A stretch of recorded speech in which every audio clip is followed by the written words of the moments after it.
Hey Shelly, good morning. It's 8:45, 8:50, Monday or Sunday, January 30th. I show you my little spot that I come to, at least in Port Orchard. Check that garbage can, and I'll just kind of hang out here on this little beach and look out over the water, smoke a cigarette, have my daily meditations or whatever. I got a hair there.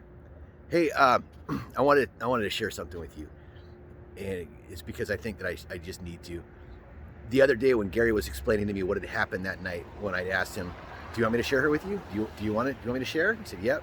And then like, I didn't you see all that. I don't mind letting Gary off the hook. I know how Gary's been, and that's between Gary and I, you know. But you brought up something about kind of like me with the messages, and I feel like I need to tell you now that the reason why I had an issue with the messages is because I had told you that I had feelings for you.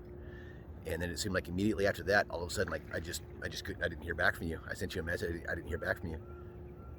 And then there was one that was like 2 days, and I hadn't heard back from you. And I was trying to determine whether or not that was on purpose. I needed to be convinced by you, because if it was on purpose, then I needed to tell you the truth, and that is that I didn't have feelings for you. I told you that I had feelings for you because I'd heard that you did for me, and I was trying to save your feelings by telling you, yeah, I like you, but we live together, and I'm not any good at relationships.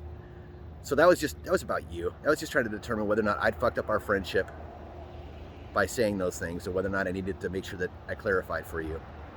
And then you brought it up in front of Gary again the other day, and that's kind of my cue to just tell you the truth about what that was all about. It wasn't about anything other than once I understood that it wasn't on purpose, then that was enough. Okay, I get it. And you said something like, "Oh well, good for you that it doesn't bother you anymore." You know, it'll always bother me if I think that you're ignoring me. I consider you a friend, but no, at least it didn't bother me that I fucked up our friendship by saying what I'd said, but that I sent you into some kind of a need to keep a distance mode, you know.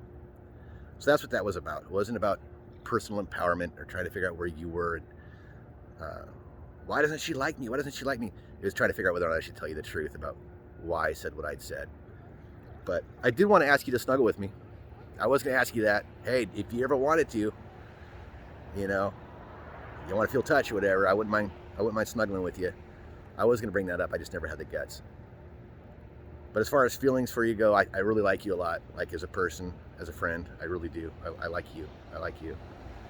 Um, and I'm sorry that I brought up any of that other shit to throw weirdness into the mix. But my stuff with Gary is with Gary. My stuff with you is with you, and the two had nothing to do with each other.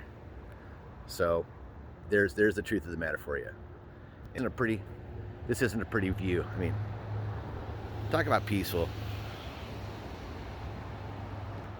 Except for the traffic noises, of course.